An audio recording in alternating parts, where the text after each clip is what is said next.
we welcome you to a new lecture on the same series of the monetary policy with the new instrument as variable reserve ratios. So now let's talk about what is variable reserve ratios.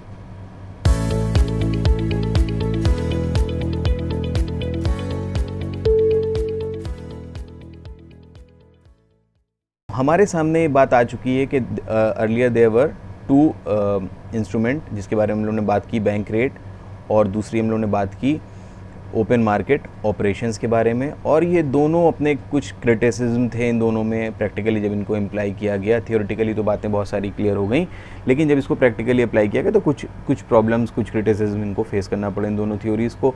So variable reserve ratios के बारे में बात की। सबसे पहले Lord Keynes ने बात की कि इसको सेंट्रल बैंक के एक उसमें होना चाहिए। धीरे धीरे करके वो जर्मनी, बेल्जियम, स्वीडन और फ्रांस एक्सेट्रा देशों में भी इसको as a method of credit control लिया जाने लगा। तो वेरिएबल रिजर्व रेशियोज़ करता क्या? It directly affects the,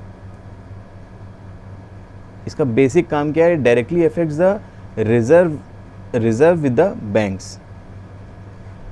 reserve को डायरेक्टली अफेक्ट करता है, जिससे कि lending capacity of the bank काफ़ी हद तक हैम्पर हो जाती है, और जो बैंक्स हैं वो इकोनॉमी में क्रेडिट को कंट्रोल करने में या तो बढ़ जाते हैं उनकी एबिलिटीज़, या उनकी एबिलिटीज़ को हैम्पर कर देती हैं ये वेरिएबल रिजर्व रेशियोज़। तो हम ये बात करेंगे इसमें कि दो तरह के रिजर्व रेशियोज़ हमारे सामने हैं। The first is CRR, that is CRR is cash reserve ratios and another is SLR। हम लोग इस SLR के बारे में बाद में बात करेंगे।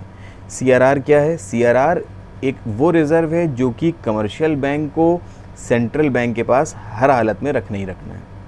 तो CRR, अब इसको अगर हम इसको एक इलस्ट्रेशन की मदद से समझें तो हमें चीज़ें ज़्यादा क्लियर होंगी कि फॉर एग्ज़ाम्पल एक कमर्शियल बैंक है, उसके पास से फॉर एग्ज़ाम्पल 1 लाख रुपए आते हैं, और सेंट्रल बैंक किसी भी देश का बीच में बैठा हुआ है, और वो इस हर कमर्शियल बैंक से ये कहता है कि तुम अपने रिज़र्व, तुम अपने डिपॉजिट का, अपने पैसे का 20% हमारे पास रखोगे, दैट इज़ से फॉर एग्जांपल 20।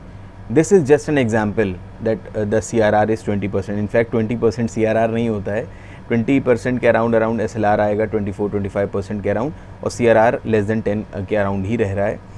बट हमने एज्यूम किया that for the sake of simplicity कि 1 लाख में से सेंट्रल बैंक ने कहा 20,000 हमारे पास रख दो इन द फॉर्म ऑफ CRR। तो सेंट्रल बैंक के पास CRR के फॉर्म में 20,000 रुपये कमर्शियल बैंक रख देता है। तो कमर्शियल बैंक के पास 20,000 रुपये देने के बाद कितने बचते हैं? अब बचते हैं इसके पास ओनली 80,000 एज द रिज़र्व। ये 80,000 ही अब कमर्शियल बैंक के पास बचे। तो कमर्शियल बैंक जो लेंडिंग के लिए यूज़ करेगा, which that will only be 80,000 rupees. 20,000 देने के बाद in the form of CRR, commercial bank can only lend 80,000 rupees. So if you see before this 20% CRR, the introduction of 20% CRR, क्या देखने को मिला? That the commercial bank was equipped with 1 lakh rupees and that it can lend. ये कर सकता था, but ये ऐसा नहीं हो पाया क्योंकि 20% CRR लग गया। तो 20% CRR लगने के बाद अब कमर्शियल बैंक सिर्फ 80,000 रुपये की ही लोनिंग कर सकता है। So if you see that if the CRR exist या rises, the loaning, the reserves with the bank falls, and with this loaning and credit creation also falls. So if the CRR rises, reserves as well as the loans, and in turn the credit creation will also fall, that will help in combating the problem of inflation by reducing the inflationary tendencies in the economy. Similarly, in another case, if you see that if CRR rises, falls. If CRR falls to 10%, say for example CRR rises from 0 to 20% in that case, and in this case from 20% CRR falls to 10%, तो अब हमें क्या देखने को मिलेगा कि 1 लाख रुपए का जो पहले रिज़र्व था उसमें से कमर्शियल बैंक सेंट्रल बैंक को कुछ नहीं दे रहा था, पहले दे रहा था 20% के रेट से 20,000 रुपये, और लोनिंग हो रही थी, बाकी रिमेनिंग जो रिज़र्व बच रहा था वो कितने का था, दैट वाज ऑफ 80,000 रुपीज़। लेकिन अब हमने जब देखा कि जब CRR कम हो गया, तो अगर अब वही 1 लाख रुपए का रिज़र्व होता कमर्शियल बैंक के पास, तो 10% के हिसाब से रिज़र्व रख के 10,000 रुपये का जब कमर्शियल बैंक रिज़र्व रखता सेंट्रल बैंक के साथ, तो अब लोन कितने का हो जाता, 90,000 रुपीज़ का। So if you see that whenever the CRR falls, अगर कभी भी CRR हमारा कम होगा, तो that will increase the reserves with the bank. Bank के पास देखिए रिज़र्व बढ़ गए, पहले 80,000 हुआ करते थे रिज़र्व, अब 90,000 रिज़र्व बढ़ गए, जिसकी वजह से बैंक्स लोन आसानी से दे देंगी, और लोन जब बढ़ेंगे तो डिफ्लेशन को कॉम्बैट करने में आसानी रहेगी, डिफ्लेशन को कम करने में आसानी रहेगी, और डिफ्लेशन इकोनॉमी में इंटर्न कम होकर हमें नज़र आएगा। So this is how CRR will help in combating inflation and deflation. In the same variable reserve ratio, the another type of reserve ratio is SLR. SLR means statutory liquidity ratio. So ये SLR को use करा जाता है RBI के ज़रिए India में credit control के लिए। And what is this SLR? SLR means under the act, every scheduled bank in India is required to maintain a certain liquid assets to meet the liabilities, and these liquid assets contain the cash reserves with the reserve bank, balances with the other bank, and current accounts and investment in the government securities। तो वो पैसा जो SLR के form में commercial bank खुद रखता है, इसको हम सिंपल फॉर्म में समझ लें, कमर्शियल बैंक अपने पास खुद रखता है सेल्फ, ताकि वो अपनी लायबिलिटीज़ को मीट कर सके। तो इसकी फंक्शनिंग भी बिल्कुल सेम CRR की तरह ही हमें समझनी है। हमें देखना है कि जिस टाइम फॉर एग्ज़ाम्पल अगर हम CRR की बात करें, तो जिस तरह से यहाँ पे कमर्शियल बैंक से सेंट्रल बैंक ने कहा था कि तुमको 20% CRR रखना है, जस्ट टेक एन एग्जांपल, हम यहाँ पे फिर वही बात करते हैं कि कमर्शियल बैंक से सेंट्रल बैंक ने डायरेक्ट किया कि तुम अपने जो भी तुम्हारा पैसा है, फॉर एग्ज़ाम्पल 1 लाख हम आसानी के लिए समझ लेते हैं, 1 लाख का 20% तुम सेंट्रल बैंक के पास एज SLR रखोगे, दैट इज़ 20,000 रुपीज़। सो अब जो बचेगा रिज़र्व, रिमेनिंग रिज़र्व कितना हुआ, 80,000, that will be used for the purpose of lending. Similarly हम इसको अगर देखें, जैसे यहाँ पे जब हमने देखा कि जब CRR बढ़ाया गया तो रिज़र्व्स कम हो जाने की वजह से लोनिंग और क्रेडिट क्रिएशन भी कम हुआ और इन्फ्लेशन को कंट्रोल करने में आसानी हुई। सेम फॉर्म यहाँ पे भी है कि इफ़ CRR राइजेस एंड या और बात कर सकते हैं, और SLR rises, the reserves falls, and along with the reserve the loaning capacity of the bank will fall and the inflation can be controlled. Similarly, if CRR or SLR falls, the reserve with the bank increases and the loaning capacity, the credit creation capacity of the banks will rise again, and this help in combating the deflationary conditions in the economy. अब अगर हम reserve ratios की बात कर रहे थे और उस रिज़र्व रेशियोज़ में हम लोग दोनों रिज़र्व रेशियोज़ को एक साथ कंसिडर करें, जैसे कि हमने बात की वेरिएबल रिज़र्व रेशियोज़ में दो चीज़ें आ गई, एक आता है CRR और दूसरा आता है SLR। हमने इंडिविजुअली दोनों के इफेक्ट देख ली, दोनों की बातें देख ली। अब फॉर एग्ज़ाम्पल CRR है in our case as 20% and SLR is 10%. It is just an example. So in combination they are around 30%. So अगर हम देखें यहाँ पे हमारे सामने बैंक्स के पास, कमर्शियल बैंक के पास there is a reserve of 10 lakh rupees.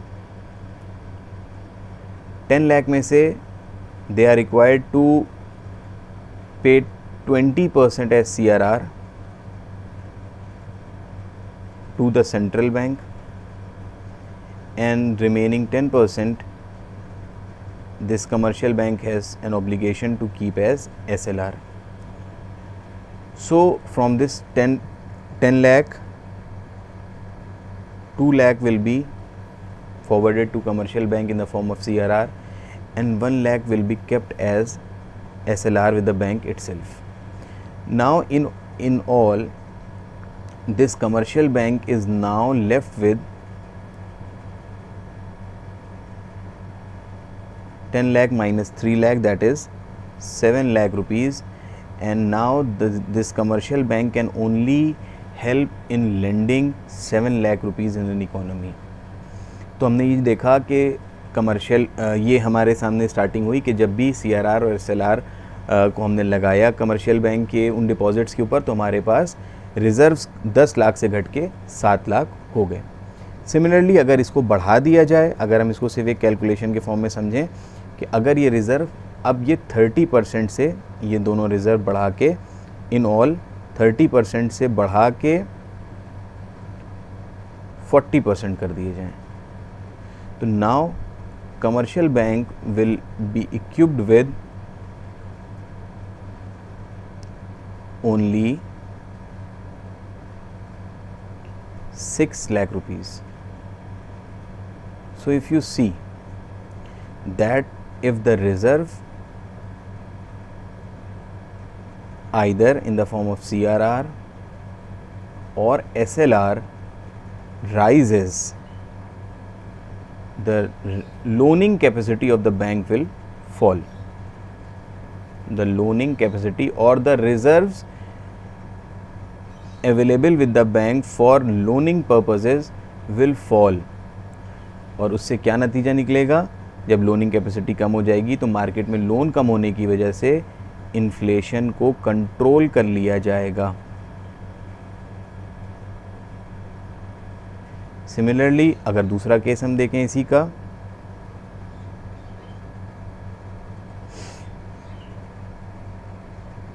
कि अगर दूसरा केस है कि अगर रिज़र्व, यही दोनों रिज़र्व CRR या तो दोनों एक साथ या अलग अलग CRR और SLR को अगर कम कर दिया जाए तो बैंकों की loaning capacity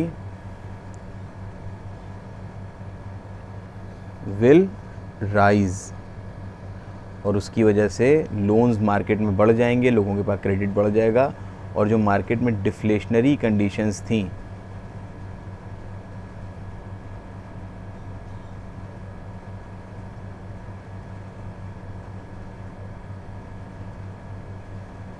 deflation will fall.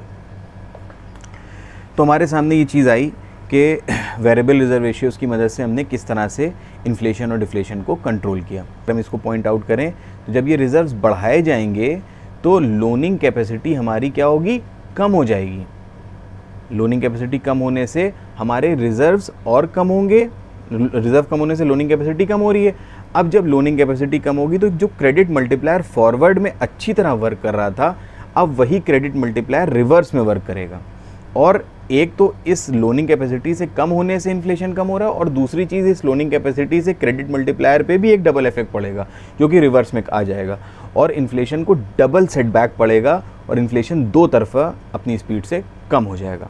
Same यही प्रोसेस यहाँ पे कि जब भी रिजर्व्स बढ़ेंगे, रिजर्व्स कम होंगे तो लोनिंग कैपेसिटीज़ बढ़ेंगी, क्योंकि रिजर्व्स हमारे बढ़ेंगे बैंक्स के पास, और इस लोनिंग कैपेसिटी के बढ़ने से भी डिफ्लेशन पे इफेक्ट पड़ेगा। साथ ही साथ जो क्रेडिट मल्टीप्लायर का जो प्रोसेस है वो साथ में वर्क करना शुरू करेगा, और डबल इफेक्ट के साथ डिफ्लेशन को कंट्रोल करने में हमें मदद मिलेगी। तो फिलहाल इस लेक्चर के लिए हम लोग इतना ही रखते हैं, और इसके बाद जो सेलेक्टिव क्रेडिट कंट्रोल के मेजर्स हैं हम लोग उसके बारे में नेक्स्ट वीडियोज़ में बात करेंगे। Thank you for watching, stay safe, thank you.